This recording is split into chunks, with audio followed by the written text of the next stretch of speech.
Welcome to Therapy by Choice podcast. My name is Robin Vance. I am your host for this podcast and an associate marriage and family therapist working with individuals, couples, and families. My therapeutic services are offered through Therapy by Choice, which is a private practice with offices located in San Jose and Palo Alto, California. On this podcast, we offer educational information on a variety of mental health topics. We speak to specialists in the field, and we answer your questions. We focus on helping you navigate life's challenges and offer easy-to-follow practical advice and opinions.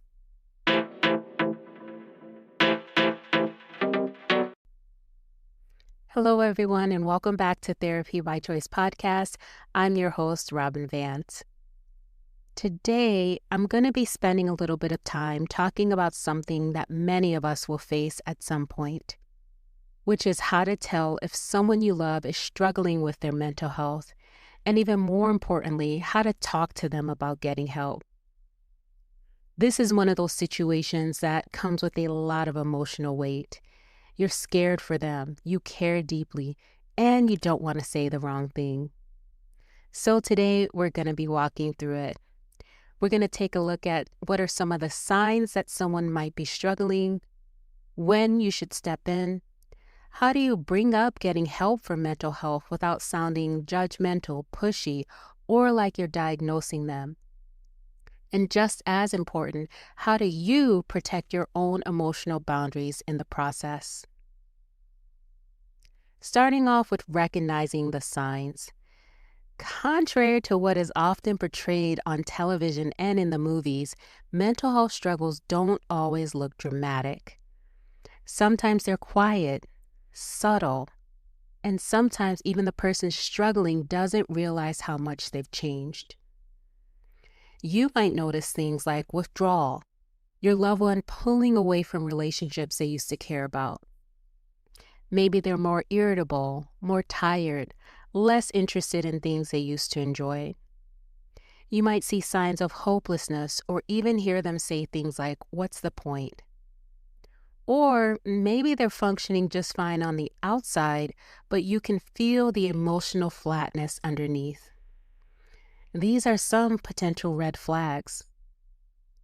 But here's something important. You don't have to be a therapist to notice a shift in someone's mood, energy, or behavior. You just have to pay attention. After all, if you know them well, you know what their baseline is, and you know when something feels off. That being said, noticing is one thing. Deciding whether to speak up, that's where it gets hard. So when and how do you say something? Talking to someone about their mental health isn't just about what you say. It's about how and when and why. And I think it's important to remember that this is not a confrontation. It's more of a compassionate invitation. Some things I recommend is first, check your own intentions. Couple things to think about. Are you bringing this up to control them? To relieve your own anxiety? Or are you coming from a place of love, empathy, and concern, and also respect for their autonomy? That part matters because it does shape the entire tone of the conversation. When you do approach them, timing and privacy matter. Choose a moment that feels quiet, unrushed, and private. Not in the middle of a big family dinner, not when they're already feeling overwhelmed, not in a public place.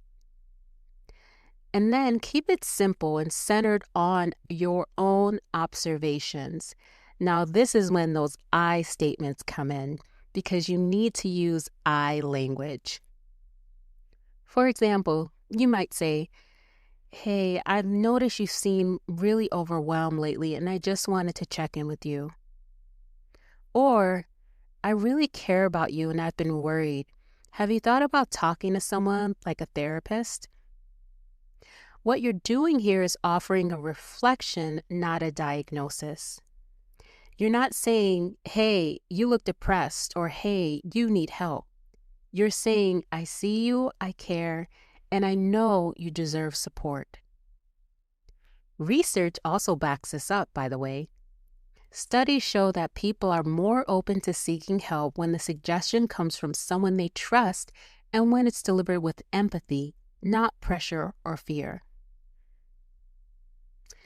So, let's say you have figured out what you want to say, and let's say you've picked a place and a time that you like to have your conversation. Next up, what should you expect and what you should not expect? The hard part is the person may not respond the way you hope. They may brush it off, they may get angry or defensive, they may even laugh it off, and oftentimes they may say that they're fine when you know they're not. And I know that it can be painful to watch someone you love resist getting help. But one of the most important things to remember is you're not responsible for their healing. I always say, plant a seed. So in this sense, you can plant a seed, but they're the ones that have to water it. You can open the door, you can even sit next to them, but you can't walk through the door for them. And again, that first conversation is what plants the seed. And who knows, it might take days, weeks, or even months before they're ready. And that's okay. You do want to keep that line of communication open and remind them gently that your concern comes from love, not judgment. And if they are open to help, offer support, but don't take over. And I know that's hard not to do. Now, this might mean helping them research therapists, walking them through what to expect, or just checking in. But therapy only works if the person getting help wants to be there, so you have to let them lead.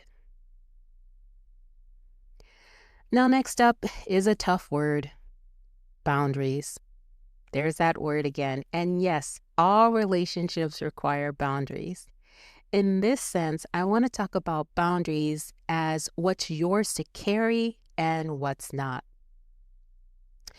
As a therapist, I often say, again, boundaries are for you. Boundaries are also a form of care. They're not control, and they are required for all relationships. Now, when someone we love is struggling, we often feel like we should do more, checking in constantly, manage their moods. We feel like we walk on eggshells. But chronic emotional caretaking can lead to burnout, resentment, and enmeshment, and that doesn't serve anyone. You're allowed to say, hey, I'm really worried about you, and I also need to take care of myself. You're also allowed to say no to midnight crisis calls if they're affecting your own mental health. You can still love someone deeply and not be their therapist. In fact, that's the healthiest position to take. Support looks like encouragement, like consistency, like reminding them that they are worth caring for, but also trusting them to take the next step.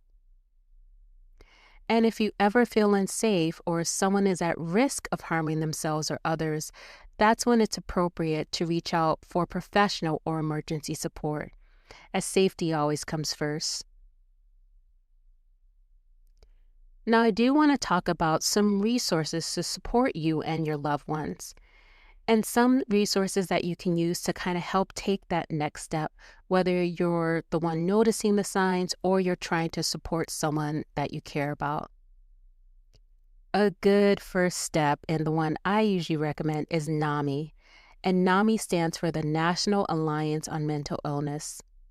Their website, NAMI.org, has some incredible guides on how to support a loved one with mental health challenges, including how to talk about it, how to set boundaries, and how to take care of yourself in the process.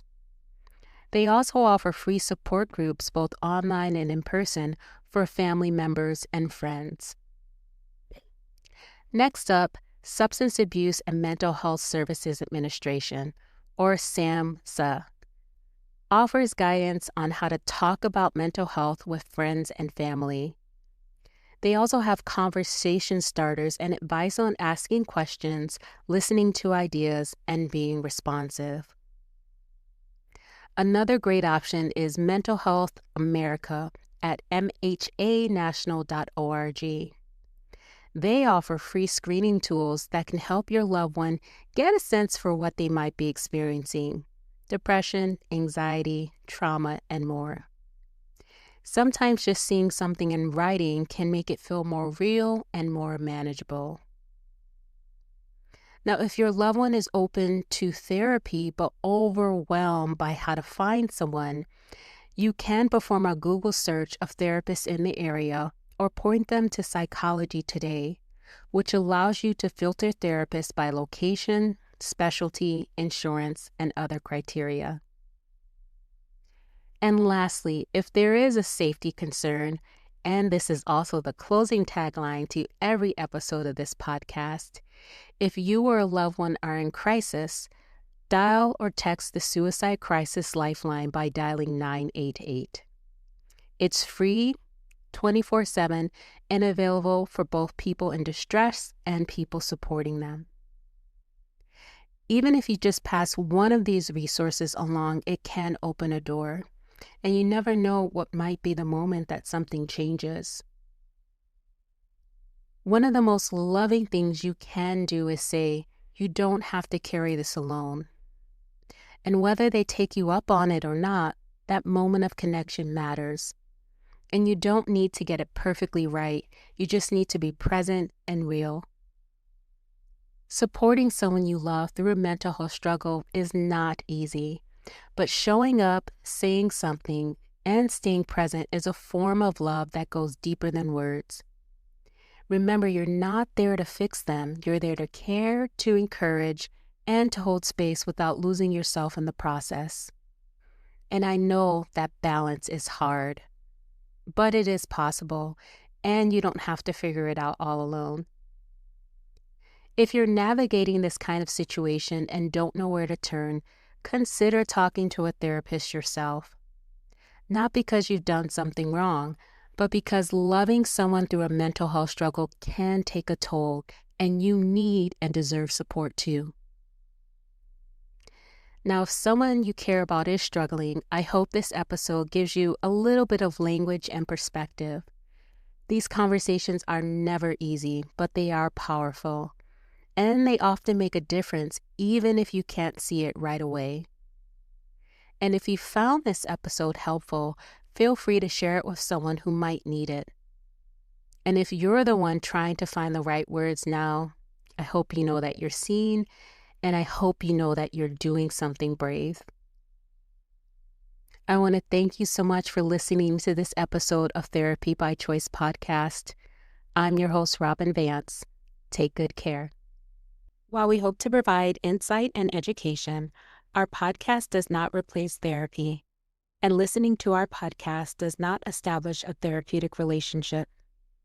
If you or someone you know are in crisis, please call the Suicide and Crisis Lifeline by dialing 988.